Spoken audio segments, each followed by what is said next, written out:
Hello viewers, நான் அனிதா. இன்னைக்கு நம்ம பார்க்க போறது 12th standard maths chapter 1 applications of matrices and determinants exercise 1.4ல first sum fourth subdivision. Question என்ன கொடுத்திருக்காங்கன்னு பாத்தீங்கன்னா solve the following systems of linear equation by Cramer's rule அப்படின்னு கொடுத்திருக்காங்க. Cramer's ruleனா நமக்கு தெரியும் x is equal to delta x by delta அந்த மாதிரி நம்ம solve பண்ணணும். ஃபர்ஸ்ட் நமக்கு லீனியர் ஈக்குவேஷன் கொடுத்துருக்காங்க. இது எல்லாமே நம்ம வந்து இப்போ ஃப்ராக்ஷன் டைப்ல இருக்கா, ஸோ இதை சால்வ் பண்றதுக்கு ரொம்ப டிஃபிகல்ட்டா இருக்கும். ஸோ நம்ம எப்படி அசியூம் பண்ணிக்கலாம் அப்படின்னா 1/x வந்து நம்ம ஏவா எடுத்துக்கலாம், 1/y பியா எடுத்துக்கலாம், 1/z சியா எடுத்துக்கலாம். ஸோ நம்ம இந்த ஈக்குவேஷன்ஸ் எப்படி எழுதலாம்னா 3 into a எழுதலாமா, 3/x இருக்கிறதுனால 3 into 1/x அப்படின்னு நம்ம கன்சிடர் பண்ணலாம் இல்லையா. ஸோ 3a எழுதலாம், அதே மாதிரி 4b எழுதலாம், -2c எழுதலாமா. இந்த -1 அந்த பக்கம் கொண்டு போனா +1 ஆயிடும். So is equal to 1. இது ஒரு ஈக்குவேஷனா நம்ம வச்சுக்கலாம். சிமிலர்லி இந்த ரெண்டு ஈக்குவேஷன்ஸும் நம்ம இப்போ அதே மாதிரி மாற்றி எழுதிக்கலாம். ஸோ 1/x தான் ஏன்னு சொல்லி கொடுத்துருக்காங்க. ஸோ a + 2 into 1/y தான் வந்து bன்னு இருக்கு. ஸோ 2b plus 1/z வந்து cன்னு இருக்கு. So c. இந்த -2 இந்த பக்கம் கொண்டு போனா +2. இதை நம்ம செகண்ட் ஈக்குவேஷனா வச்சுக்கலாம். நெக்ஸ்ட் 2/x வந்து 2 into 1/x வந்து ஏவா எழுதலாமா. So 2a -5b -4c.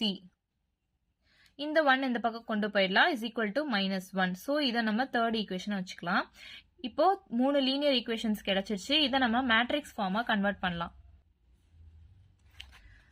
So இந்த ஏயோட கோஎஃபிஷியன்ட் வந்து 3, பியோட கோஎஃபிஷியன்ட் -4, சியோட கோஎஃபிஷியன்ட் -2. சிமிலர்லி ஏயோட கோஎஃபிஷியன்ட் இதில் 1, பியோட கோஎஃபிஷியன்ட் 2, சியோட கோஎஃபிஷியன்ட் 1. ஏயோட கோஎஃபிஷியன்ட் 2, பியோடது -5, சியோடது -4. ஸோ இது எல்லாமே ஏபிசின்னு இருக்கு இல்லையா. ஸோ ஏபிசி அப்படின்னு எடுத்து எழுதிக்கலாம். Is equal to constant terms வந்து 1, 2, -1. ஸோ கிராமர்ஸ் ரூல் படி பார்த்தா பை கிராமர்ஸ் ரூல் எக்ஸோட வேல்யூ என்னன்னா ΔX/del டெல்டா சொல்லுவாங்க. ஸோ ஒய்யோட வேல்யூவும் அதே மாதிரி ΔY/delta, ஜியோட வேல்யூ ΔZ/delta. இங்க டெல்டான்றது டிட்டர்மினன்ட்டோட வேல்யூ. ஸோ நம்ம டிட்டர்மினன்ட் கண்டுபிடிக்கணும். இந்த டிட்டர்மினன்ட் வேல்யூ வந்து should not be equal to 0. இது 0 ஆயிடுச்சுன்னா any term divided by 0 will be infinity. So எக்ஸ்க்கு ஒய்க்கு ஜிக்கு எதுக்குமே நமக்கு வேல்யூ கிடைக்காது. ஸோ இந்த டேர்ம் வந்து 0வா இருக்கக்கூடாதுன்றதை நம்ம தெரிஞ்சு வச்சுக்கணும். ஸோ டெல்டா கண்டுபிடிக்கணும்னா டிட்டர்மினன்ட் எடுக்கணும். Delta is equal to determinant of இந்த டேர்ம் 3 -4 -2 1 2 1 2 -5 -4. இதுக்கு வந்து டிட்டர்மினன்ட் எடுக்கணும். 3 into 3 இருக்க ரோவையும் காலமையும் விட்டுட்டு மல்டிப்ளை பண்ணுங்க டயகனல்ல. 2 into -4 வந்து -8 -5 into 1 வந்து -5. ஸோ இங்கே ஒரு மைனஸ் இருக்கு, +5 நம்ம எழுதிக்கலாம். மைனஸ் இங்க -4 இருக்கு இல்லையா. ஸோ இங்கே ஒரு மைனஸ் இருக்கு, நம்ம +ஆ எழுதிக்கலாம். +4 into 4 இருக்க ரோவையும் காலமையும் விட்டுட்டீங்கன்னா 1 into -4 -4 -2 into 1 2 -2 into -2 இருக்க ரோவையும் காலமையும் விட்டுட்டீங்கன்னா 1 into -5 -5 -2 into 2 4 3 into -8 + 5 வந்து -3 +4 into -4 -2 வந்து -6 -2 into -5 -4 வந்து -9. 3 into 3 -9. 6 4s are 24. -2 into -9 வந்து +18. ஸோ இதை சால்வ் பண்ணா -15 வரும், which is not equal to 0. So இப்போ வந்து நம்ம டெல்டாவோட வேல்யூ எல்லாம் கண்டுபிடிச்சாச்சு. Next delta X, delta Y, delta Z கண்டுபிடிக்கணும். இங்க நம்ம ஏபிசின்னு எடுத்திருக்கிறதுனால delta A, delta B, delta C அப்படின்னு கண்டுபிடிப்போம். So delta A is equal to first இருக்க காலமை நம்ம இந்த கான்ஸ்டன்டால ரீப்ளேஸ் பண்ணுவோம். ஸோ 1 2 -1 மீதி 2 காலம் அப்படியே எழுதிக்கலாம். -4 2 -5 -2 1 -4 இது அப்படியே எழுதிக்கலாம். இதுக்கு இப்போ டிட்டர்மினன்ட் கண்டுபிடிக்கலாம். 1 into 1 இருக்க ரோ காலம் விட்டுட்டீங்கன்னா டயகனல் மல்டிப்ளை பண்ணுங்க. 2 into -4 -8 -5 into 1 -5 இல்லையா? ஸோ இங்கே ஒரு மைனஸ் சைன் இருக்கு, +5 நம்ம எழுதிக்கலாமா? -4 இருக்கு. ஸோ இந்த மைனஸும் சேர்ந்து பிளஸ் ஆயிடுமா? ஸோ 4 into -4 இருக்க ரோவையும் காலமையும் விட்டுட்டீங்கன்னா டயகனல் மல்டிப்ளை பண்ணுங்க. 2 into -4 -8 -1 into -1 -1 தான். ஸோ இங்கே ஒரு மைனஸ் இருக்கு, நம்ம +1 எழுதிக்கலாம். -2 into -2 இருக்க ரோ காலம் விட்டுட்டீங்கன்னா 2 into -5 -10 -1 into 2 வந்து -2. இங்கே ஒரு மைனஸ் சைன் இருக்கு, ஸோ +2 நம்ம எழுதிக்கலாம். ஸோ 1 into -8 + 5 வந்து -3 +4 into -8 + 1 -7 -2 into -10 + 2 வந்து -8. ஸோ இது வந்து 1 into -3 -3 -7 4s are -28 -2 into -8 + 16 which is equal to -15. Next நம்ம டெல்டா பி ஓட வேல்யூ கண்டுபிடிச்சிக்கலாம். Delta B is equal to இந்த டேர்ம் அப்படியே தான் இருக்கும் 3 1 2. செகண்ட் காலமை வந்து கான்ஸ்டன்டால ரீப்ளேஸ் பண்றோம். இந்த கான்ஸ்டன்ட் தான் இங்க நம்ம எழுதியிருக்கோம் இல்லையா, 1 2 -1ஆல ரீப்ளேஸ் பண்றோம்.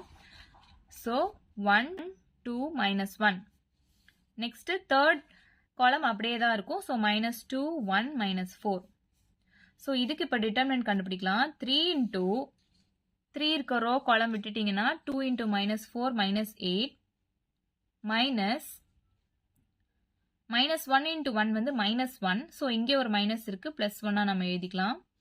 -1 into ரோ காலம் விட்டுட்டீங்கன்னா 1 into -4 -4 -2 into 1 2 -2 into ரோ காலம் விட்டா 1 into -1 -1 -2 into 2 4.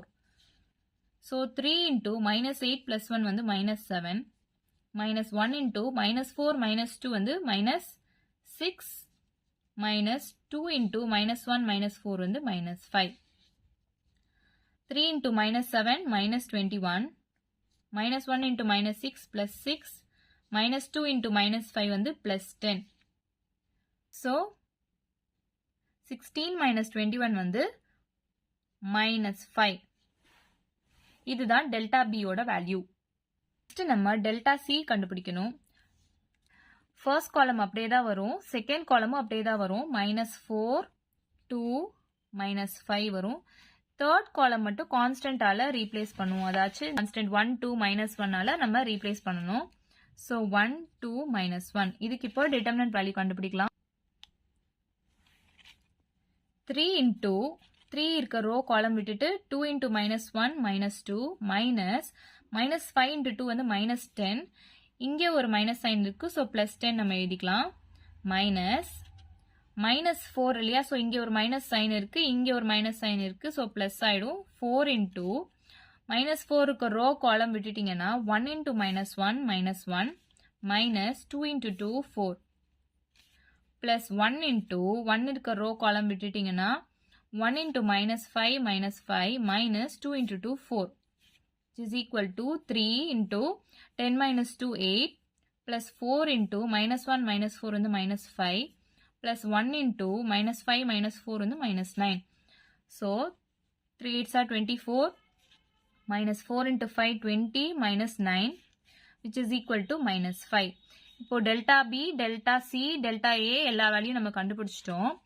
By Cramer's rule, x is equal to delta x by delta, y is equal to delta y by delta, z is equal to delta z by delta. இதுதான் Cramer's rule. ஆனா நம்ம இங்க ABC in terms of ABC எடுத்திருக்கோம் இல்லையா, so a is equal to 1 by x b is equal to 1 by y, c is equal to 1 by z அப்படின்னு சொல்லி நம்ம எடுத்திருக்கோம். ஸோ நம்ம எப்படி எழுதலாம் அப்படின்னா a is equal to delta a by deltaன்னு எழுதலாமா? அப்படி delta a ஓட வேல்யூ நம்ம கண்டுபிடிச்சது -15 அண்ட் டெல்டாவோட வேல்யூ நம்ம -15 தான் கண்டுபிடிச்சிருக்கோம். இது கேன்சல் பண்ணா 1 ஆயிடுமா? அதே மாதிரி b is equal to delta b by delta. So delta b ஓட வேல்யூ நம்ம என்ன கண்டுபிடிச்சிருக்கோம்னு பார்த்தீங்கன்னா -5 கண்டுபிடிச்சிருக்கோம். So -5 divided by -15 which is equal to 1 by 3. அதே மாதிரி c is equal to delta c by delta. அப்போ டெல்டா c ஓட வேல்யூ நம்ம என்ன கண்டுபிடிச்சிருக்கோம் -5 கண்டுபிடிச்சிருக்கோம். -5 divided by -15 is equal to 1 by 3. So a ஓட வேல்யூன்றது 1 by x தானே. ஸோ 1 by x ஓட வேல்யூ தான் 1. அப்போ x is equal to 1 வருமா? அதே மாதிரி b ஓட வேல்யூ வந்து 1 by y is equal to தான் b நம்ம சொல்லியிருக்கோம் இல்லையா இங்க. So 1 by y is equal to 1 by 3. y is equal to 3 நம்ம எழுதிக்கலாமா? அதே மாதிரி c ஓட வேல்யூ 1 by z ன்னு எடுத்திருக்கோம். So 1 by z is equal to 1 by 3. So z is equal to 3 ஆச்சா? ஸோ x ஓட வேல்யூ நம்ம 1 கண்டுபிடிச்சாச்சு, y ஓட வேல்யூ 3 கண்டுபிடிச்சாச்சு, z ஓட வேல்யூ 3 கண்டுபிடிச்சாச்சு. இவ்வளவுதான் நம்ம சம். ஏதாச்சும் டவுட் இருந்தா கமெண்ட் பண்ணுங்க. வீடியோ பிடிச்சிருந்தா லைக் பண்ணுங்க, ஷேர் பண்ணுங்க, சப்ஸ்கிரைப் பண்ணுங்க. தேங்க்யூ.